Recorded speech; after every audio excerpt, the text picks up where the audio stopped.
Alright, what is going on, my dudes? So we're back here today with the first day ever that we've had the Cavalier Difficulty. So with this new event quest comes a new solo objective, and the solo objective for this Cavalier Difficulty event quest month happens to be to clear an entire lane and the boss in every single quest, all 6, with nothing but 4 stars and below. Now, when I first read that, I thought that was going to be very simple, but then I got into the quest and I saw that all the defenders are pretty much 6-star rank 3. Now, if you know anything about my account, you'll know that I don't really mess around with the 4 stars. I'm not really doing the Summoner Showdown competition because I don't really have too many 4 stars ranked up, and I don't want to waste so much T4CC on like a competition that I'm probably not going to win, and I don't waste T4CC in general on champions that I'm hardly ever going to use. So I have 6 rank 5 4 stars, okay? I have a bunch of 440s, and pretty much the rest of them are at 330. That's the only way I need them for Arena. At least that's how it's used to be, but now with the new death matches and such, well, not so much anymore. So my strategy for this, solo objective here is to pick the best 5 champions that I think I can get the boss down without using any items, okay? We'll talk about who I think the best options are as well. If you happen to be one of those guys with like a million 550s, if you rank up all your 4 stars for fun, for Arena, that's awesome. You're gonna love this. So first up, we have this Warlock, alright? So the 6 champions I have at 550 are Aegon, Captain America Infinity War, Thor, Stark Spidey, Luke Cage, and also Sasquatch, who I just brought up for last week's competition, and we all know how that went. So with Warlock, here's the thing, man. If you're not using somebody who's immune to like bleed and poison and you're running the suicide masteries, you're not going to have a fun time against this guy because you're going to die, okay? Because of his degeneration from his sick ability and whatnot. So basically here, I'm kind of just trying to like kamikaze him down, excuse me, as best as I possibly can with the champions that I have. As you can see, even maxed out 4 stars, they're not hitting too hard. Now, of course, there are going to be some great options for this fight, one of them being Medusa, okay? Medusa would shut this guy down, especially if you're not running suicides. You have nothing to worry about against this Warlock. Another great option could be like Arcus, possibly the new Magneto against this metal robot. There are a lot of great options. Unfortunately, I don't have any of those guys ranked up above 330. Okay, so I don't really want to be ranking people up for going through one path of an event quest. So what I end up doing for like most of these is I end up like finishing it off with Quake, because Quake pretty much works for all of them except for Apocalypse, okay? I did mess up here with Quake. I went for like a heavy, I dropped the input, and he did smash me. But I'm gonna finish it off with Stark Spidey, okay? I wanted to try and do it without using any items, so I went in here with 25% health. I got my suicides on. I'm gonna go down to like 16%, 17% health. He has 12% health left. I want to build up my poise charges here, and then I'm gonna parry heavy, okay? Because what I want to do here is I want to kill this guy before the infection gets on me, and I'm going to try to keep him under a bar of power too. Now, if I get lucky with the crits, as you can see, Stark Spidey hits pretty hard, man, even as a 4-star. That's one reason why he's rank 5. I used this guy at 100% Act 5 back in the day. So this Warlock has 5% health left, okay? And, he's getting pretty aggressive with me in the corner over here, but now he does have a special one, and he got the taunt on him, so of course he's going to use it. Thank God for the assisted evade, helped me out here in the corner. He's got 2% health left. I'm down to 4%. I'm now down to 1% health left. We're both at 1%. I'm going to bait out a dash and hope that last bit of the special one killed him, and it did. We literally finished that first quest with 1% health left. Up next, we have this Medusa. Now, this Medusa isn't too bad, man. She doesn't have too many things going on. You could pretty much have a decent time here with anybody you would usually fight Medusa with. I thought Sasquatch was going to be really good. He's really tanky. He has a lot of health, but there is the oscillate node here, okay? So watch this special 2 on the block. Jesus Christ, man. That took off almost half of my health from one special 2 on the block. I thought he was going to be able to tank that a lot better. One other thing here is that there is the crumbling armor node. So Sasquatch is armor break immune, so he's not going to be able to take advantage of the willpower healing from that, unfortunately. And as you can see, he's not hitting too hard, man. Because of the way this Medusa is working, where she's getting very defensive at times, I'm not really going to be able to keep up all of those ruptures on her. So I'm not going to be able to toss off a really big special 2. Unfortunately, she just auto-blocked me, and then I went ahead and died after that. I figured I would get off as much damage as I possibly can, okay, before going to Quake and finishing it off. Here I'm going to go in with Thor now. Thor isn't particularly the best option here, but like I said, there's nothing too crazy going on with this Medusa. As long as you know how to fight Medusa, you're going to be good to go. Of course, there are going to be a lot of great options here. First of all, Quake can do it easily. If you want to have your 550 Quake and just go in and just completely wreck it, that's fine. Who else would be great here? Dr. Doom, of course, would be good. I feel like Symbiote Supreme would do okay. Sorcerer Supreme would also do okay. Any of your typical nullifiers would do fine, but at the same time, man, I don't know, you don't even really need to be nullifying her because it's pretty much just a regular Medusa with an armor break on you with Oscillate. That's really all that's going on here, okay? So I feel like someone with really high block proficiency could do well, like Captain America Infinity War probably would have done really well here. I don't believe I brought him in this quest, but I feel like he would do really, really well. Another champion who might do good is like Sunspot. He has that perfect block. That'd probably be really good there. Yeah, I mean, like I said, this is a very, very simple fight. Also, maybe somebody with True Strike might help you out. Nick Fury would probably be really, really good because he goes unblockable and he can hit through her block during the defensive phase. I'm just going to skip the entire Quake fight. It literally took about 3.5 minutes because my Quake is only rank 4. So I did so much of this with a 440 Quake, man. And it took a very, very long time to get through this quest. Up next, we have Scarlet Witch here. Now, Scarlet Witch has a couple things going on. She has the Pilfer regeneration. She also has Nullify countdown, which is a newer node here. And what that does is she's going to pilfer your buffs, and then she's going to gain a power gain buff that grants her 75% of her total power when she nullifies 7 buffs off of you, okay? So the thing with Scarlet Witch is she also has that poison she could put on you. So I'm going in here first with an Omega Red. This is just a rank 4 Omega Red again. So as you can see, he's looking very, very squishy, man. Those blocks are hitting pretty hard, man. Like, we're down to 69%, and we took like 3 hits on the block that weren't parries. Kind of crazy. The other note here is also going to be Footloose. So obviously, you know, we don't want to, you know, hit her when she's not stunned, when she has the Unstoppable and the Evade going on. So the best counter here, you really want to go for somebody who can get around that Unstoppable, okay? Because she's going to be tossing specials a lot. So ideally, you want someone who can get around the Unstoppable, get around the Evade, and can also hopefully tank some poison damage, okay? Now, if you're using 5 stars, 6 stars, this quest isn't going to be too hard for you, but keep in mind the 4 stars have a lower health pool, okay? Personally, my MVP for this fight, and you'll see in just a minute here, is Captain America Infinity War. I think I take a really big hit to the face with Omega Red very, very soon, and Cap went in and finished it off by himself like a champ, okay? So one really great thing about Captain America Infinity War for this fight is because of the Footloose, if he has at least 1 kinetic charge, he can get rid of that Unstoppable buff, okay? So that's really, really good for him there. Another thing is, I don't think I procced any poisons on my attacker at all during this fight. I'm pretty sure Scarlet Witch does that when you hit her or something like that. I don't fight Scarlet Witch too often, so I'm not 100% sure.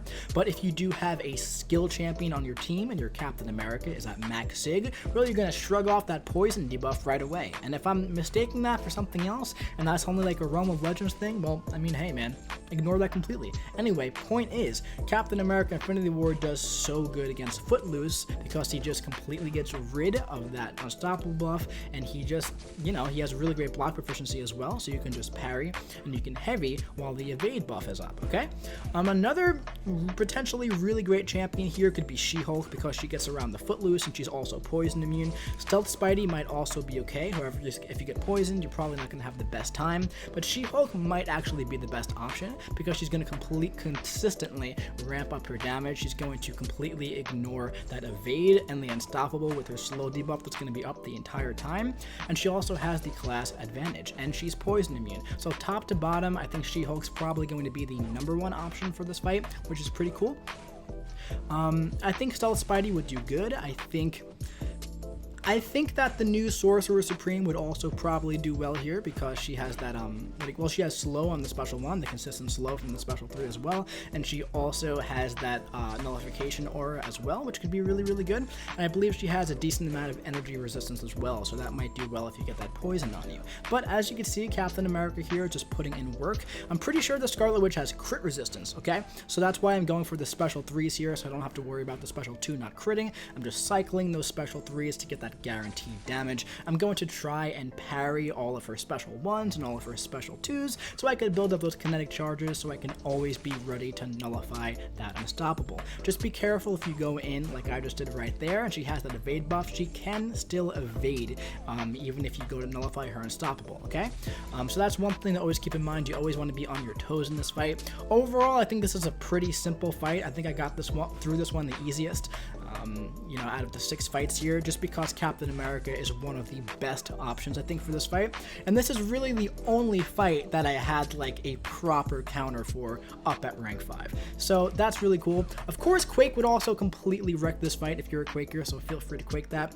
Up next, we have Professor X, a new champion. Such a cool champion, man. I really love Professor X. He has a couple things going on here: Force of Will, Extrasensory. Most of his nodes are things that just like enhance his abilities, all right? So just don't worry about those too much. What you want to know is that if you go to hit into him when this little falter countdown is gone, you always want to hit him first when he's stunned, okay? When his little falter countdown is gone there, because he's going to make you falter and you're going to miss. So you don't want to take a big combo to the face. That wouldn't be good. So he's pretty much going to be consistently getting those channeling charges there, and when he gets to 100 and he uses a special attack, he's going to activate mind control, and that's going to make him really, really aggressive and make him want to use special attacks and whatnot. So what I want to do here is just build up some poise charges with Stealth Spidey, do a little bit of damage.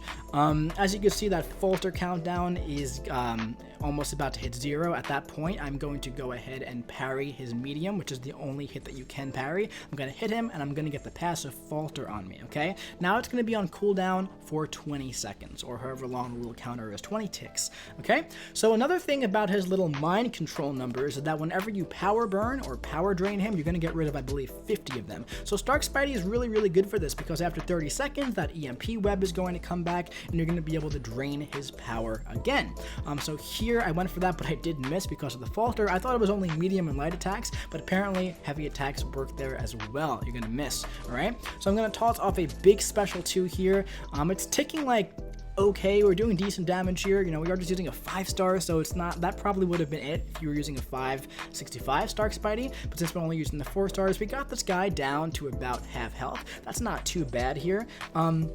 One thing about him is that I took the heavy attack there. One thing about him is that the assisted evade wouldn't have worked too well on my special attacks, because above 25 of his charges, well, he can't be evaded or miss, all right? So I went in here with Aegon. I have a really high combo because the global buff in this quest is buffed up, so I used him for every single fight. So I figured I'd go in here and just nuke him down with Aegon, build up to a special 2 if I can, charge my heavy attack, and then just nuke him down. Here I'm going to just bait out that special 1 and dex that last part of it here.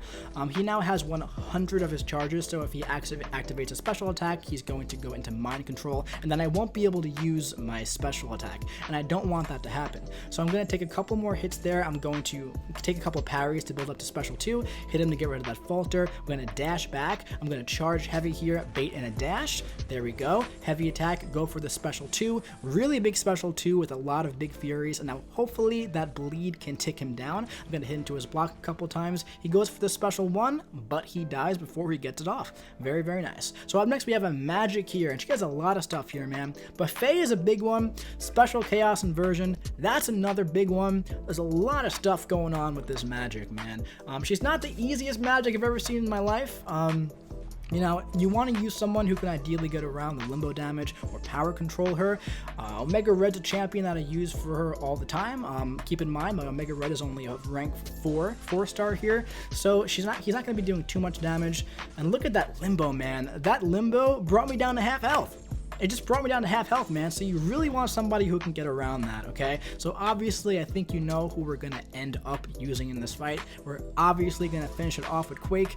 I'm trying not to dex her because of Buffet, but it's very, very hard not to dex her, man, when she tosses her special attacks, and she has unblockable special attacks when she's near you. Now keep in mind, because of the chaos inversion as well, you also have to dash the other way. So there's just a lot of stuff to like keep track of here. I'm gonna toss off a special 3, and I should have just quit out of the fight, but unfortunately I did not. I didn't think of it at the time, because as you'll see in just a second, as we're going down here and her health is ticking, all of that damage that just happened is going to be reversed with Limbo, man. She's back up to like 83%, and now she's going to toss off a special attack in just a second.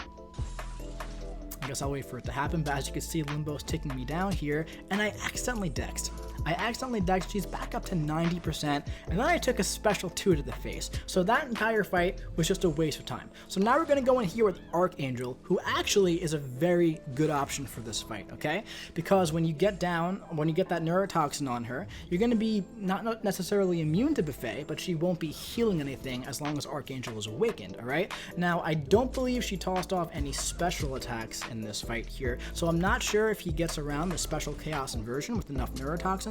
But also keep in mind, my Archangel here is only a rank 4 4-star as well. I never had a need to rank 5 him, so why would I, okay? So we're doing some decent damage here. We're down to 20% health. Well, we went down 20% health. We're down to 68% health here, and I'm still at 72% health. And of course, unfortunately, we had that little regeneration proc up, but thankfully, we had the neurotoxin up, so it didn't do any damage. Here, she tossed off that special 2, and look at all that limbo damage, man. So much limbo damage. We're gonna try to get as much as we possibly can here, and then we took a special 1 to the face. So I had a Luke Cage along for the team because I took the Biohazard lane. I think Biohazard might be present on the entire quest, but I didn't actually end up using him. I ended up using Omega Red for the entire quest. So I figured I would go in here and just do what damage I possibly can with Luke Cage. It's not too much. He didn't do too great here, but I figured I would build up to like a special 2 if I possibly can, since my Luke Cage is rank 5, and just see what damage we could do. Here we got off a semi-okay special 2. I just quit out of the fight. As you can see, man, that one Limbo brought him down to 4% health. I didn't even take any hits in that fight. So you really just want somebody to control her power. Quake is probably, honestly, the best option for this fight, 5-star or 4-star. So finally we have Apocalypse, man. Now Apocalypse, he's not the worst fight in the world, but when you go in blind, like I did, I didn't know much about this guy as a defender. I didn't watch any videos. I read through his abilities once, then I read through the nodes once. If you're not prepared for this guy, man, he's probably gonna wreck you, especially when you're using 4 stars. So right off the bat, he starts stun immune here, and we intercepted his dash to get that little Fury passive there, and we're doing okay damage, man. We're doing really nice damage, actually. But then, look at all these debuffs, man, and then that block damage, and I went and I didn't shrug it off, and we went through Aegon. A fully ramped up Aegon only took off 9% health. Now I have a Ghost here. This Ghost is only rank 4, keep in mind, and Ghost is doing really well because she doesn't have any debuffs on her from the suicides. She can just phase through him when he's stun immune here, and then she could build up to the special 2 pretty easily. And look at this nice big special 2 on a 400,000 health pool, man. Now his special 1, it's pretty beefy through the block, man. I don't know how to dex it fully yet. I find his special 2 to be much easier to dex. That's what I've been doing in my exploration runs, but here we managed to get off 2 special 2s against this guy, which is actually very nice. Then we could do a little bit more damage here after the fact. I pretty much knew that Ghost was dead at this point, because I doubt I was going to be able to dex the entire thing for the first time, and it turns out the block damage from his basic medium ended up killing us, dude. But Ghost did really, really well. If she was a 550, that would probably be an easy solo because she can get through some of the block damage and she can push him to special 2. And I think a 550 Ghost could probably solo this guy pretty easily. Here I'm going in with Stark Spidey. I'm just gonna try and do as much damage as I possibly can. I'm not expecting Starkey to do too well here because he already had some debuffs on him because he's not immune to anything, and the special one just completely wrecked him. Just completely wrecked him, man. So we're going in with Cap, America, Infinity War now, and my thought process for bringing Cap is the fact that he has that perfect block, okay? And I know that Apocalypse has the stun immune on the final node there. So, you know, hopefully that could help tank some of the block damage from his special one. And hopefully we can, like, you know, intercept him there to get that passive fury, and that would help a little bit. But here comes the special one. Let's see how he does. He did okay with the block damage there, but that poison, man, that poison is just taking us down. I tried to intercept fast to get back to his special 2, but unfortunately he got us first. I revived Ghost here. This was the first item that I used on the last fight, and I'm trying to get him down with this one item here with Ghost. Hopefully we could do it. We got off the special 2. All we have to do is build back up to one more special 2, and that's gonna be it. We're gonna be good to go. Let's see if we could do it, man. Let's see if we could do it. We got a little intercept there. Here comes the special 1, and that's gonna be it, man. That's gonna be it for Ghost. So we have to pop one more revive. Unfortunately here, 2 items. I know, 2 whole items, man, for this. And this is pretty much gonna be it here. We're just gonna try and wait for that phase counter to come back so we can intercept him, get the passive fury. All we gotta do is build up to a special 2, and we should be good to go. You can probably counter his heavy with Ghost heavy, get some of those buffs on you. That'd be cool. The block damage is really high, so we have to Quake him style in the corner over here. We got the Dex going on. One more Dex or one more phase and a special 2, and the Apocalypse is just flushed right down the toilet there. So those were all of the bosses from Cavalier Difficulty on day 1. I jumped in, did my completion run with 4 stars. I don't really recommend you do this. I recommend you go for like the rest of the path first and save like your 4-star path for last, so that you're a lot more acquainted with the bosses, or go through uncollected first. It's just going to be an easier time for you. I probably could have done a lot better if I was more like aware of how some of those bosses were going to behave, you know what I mean? Like I probably would have brought Captain America from Medusa and so on and so forth, but we did get that nice sweet 10% T5CC crystal. I don't know if I'm going to pop it open yet. I might wait till after AW rewards and pop open like 7 or 8 of them and hope to get enough to bring Doom up to rank 3 or Magneto up to rank 3. That would be dope. But anyway, my dudes, that's going to be it for this very, very long video. I'm sorry for the length, but 4 stars against 6-star rank 3 champions, especially in suboptimal matchups, well, it's gonna take a while, man. It's definitely gonna take a while. And I actually sped up a lot of this, man. I sped up a lot. All those Quake fights went on for like 5 minutes each. But yeah, dudes, that's gonna be it for this video. If you enjoyed it, please drop a like, comment what you think about the new Cavalier difficulty in the comment section below, and subscribe if you want to see some more content coming to you very, very soon. I'll be seeing you around.